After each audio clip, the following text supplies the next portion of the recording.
നമസ്കാരം. മലയാളി വാർത്തയിലേക്ക് സ്വാഗതം. ഇസ്രായേൽ പ്രധാനമന്ത്രി ബെഞ്ചമിൻ നെതന്യാഹുവിന്റെ രാജി ആവശ്യപ്പെട്ട് ഇസ്രായേലിൽ വൻ പ്രതിഷേധം. ഞായറാഴ്ച രാജ്യത്തുടനീളം ഹൈവേകൾ പ്രതിഷേധക്കാർ തടയുന്ന സാഹചര്യമുണ്ടായി. ബന്ദികളെ തിരിച്ചെത്തിക്കണം. സമരക്കാർ പ്രധാനമായും ആവശ്യപ്പെടുന്നത് അതാണ്. രാവിലെയോടെയാണ് ഇസ്രായേലിൽ തടയൽ ദിന സമരം തുടങ്ങിയത്. പ്രധാനപ്പെട്ട റോഡുകൾ തടയുകയുണ്ടായി. മാത്രമല്ല, പാർലമെന്റ് അംഗങ്ങളുടെ വസതിക്ക് മുന്നിൽ മുദ്രാവാക്യം വിളിച്ചു പ്രകടനം നടത്തി പ്രതിഷേധം പുരോഗമിച്ചുകൊണ്ടിരിക്കുകയാണ്. നെതന്യാഹുവിന്റെ ക്യാബിനറ്റ് അംഗമായ റോൺ ഡെൻമറിന്റെ വസതിക്ക് മുന്നിൽ ഉൾപ്പെടെ കുത്തിയിരുന്നായിരുന്നു പ്രതിഷേധക്കാർ പ്രതിഷേധം നടത്തിയത്. സമ്പൂർണ്ണ പരാജയമെന്ന ബാനറുകൾ ഇവർ ഉയർത്തി. പല തിരക്കേറിയ തെരുവുകളും ഗതാഗതം തടസ്സപ്പെടുകയുണ്ടായി. പ്രതിഷേധക്കാരുടെ പ്രതിഷേധം കാരണം ടെൽ അവീവ് ജെറുസലേം ഹൈവേയിൽ ടയറുകൾ കത്തിച്ചു പ്രതിഷേധക്കാർ. യുദ്ധത്തിൽ കൊല്ലപ്പെടുകയും ബന്ദികളാക്കപ്പെടുകയും ചെയ്തവരുടെ പ്രതീകമായി ഗാസ അതിർത്തിക്ക് സമീപം കറുപ്പും മഞ്ഞയും നിറമുള്ള 1500 ബലൂണുകൾ ഇവർ പറത്തി. യുദ്ധം തുടങ്ങിയിട്ട് 9 മാസമായി. ഇതുവരെയും ബന്ദികളെ മോചിപ്പിക്കുന്ന കാര്യത്തിൽ സർക്കാർ ഒരു ഉത്തരവാദിത്വവും കാണിക്കുന്നില്ല എന്നും പ്രതിഷേധക്കാർ ആരോപിച്ചു. ഇന്ന് കറുത്ത ദിനമാണ് എന്നാണ് പ്രതിഷേധക്കാരിൽ ഒരാൾ പ്രതികരിച്ചത്. 120ഓളം ഇസ്രായേലികളെയാണ് ഹമാസ് ബന്ദികളാക്കിയത്. നവംബറിൽ താൽക്കാലിക വെടിനിർത്തൽ ഉടമ്പടി പ്രകാരം 100ലേറെ ബന്ദികളെ ഹമാസ് നേരത്തെ വിട്ടയച്ചിരുന്നു. ആയിരക്കണക്കിന് ഫലസ്തീനികളും ഇസ്രായേൽ തടവറകളിൽ ഇപ്പോൾ കഴിയുന്നുണ്ട്.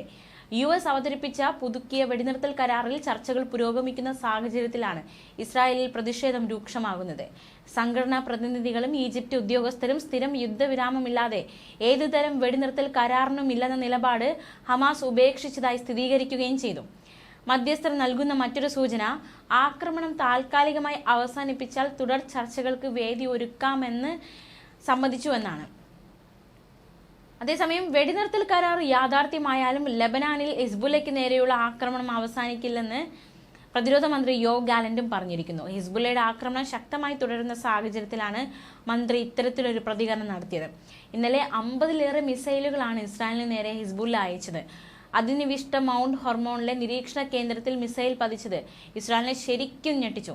1973 യുദ്ധാനന്തരം ഇതാദ്യമായാണ് ലെബനാനിൽ നിന്ന് ഇത്തരത്തിലൊരു ആക്രമണം ഉണ്ടാകുന്നത്. മുതിർന്ന കമാൻഡർ മുഹമ്മദ് നാസറിനെ കൊലപ്പെടുത്തിയതിന് പ്രതികാരമായി ഇസ്രായേലിലേക്ക് ഹിസ്ബുല്ല ശക്തമായ ആക്രമണം നടത്തുകയായിരുന്നു. 10 സൈനിക കേന്ദ്രങ്ങളിലേക്ക് 200-ലധികം റോക്കറ്റുകൾ അയച്ചെങ്കിലും ആളപായം ഉണ്ടായില്ല. തിരിച്ചടിയായി ബെയ്റൂട്ടിലെയും മറ്റും ഹിസ്ബുല്ല കേന്ദ്രങ്ങളിൽ ഇസ്രായേൽ യുദ്ധവിമാനങ്ങളും ആക്രമണം നടത്തി.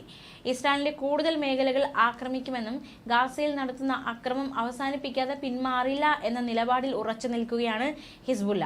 മാസങ്ങളായി മൂർച്ഛിച്ചു വന്ന ഇസ്രായേൽ ഹിസ്ബുല്ല സംഘർഷം ഇതോടെ പൂർണ്ണ യുദ്ധത്തിലേക്ക് കടക്കാനുള്ള സാധ്യതയിലേക്ക് കടന്നിരിക്കുകയാണ്.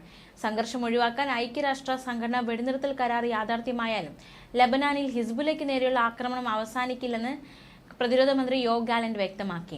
ഹിസ്ബുല്ലയുടെ ആക്രമണം ശക്തമായി തുടരുന്ന സാഹചര്യത്തിലാണ് മന്ത്രി ഇത്തരത്തിലൊരു പ്രതികരണം നടത്തി. ന്യൂസ് ഡെസ്ക് മലയാളി വാർത്ത.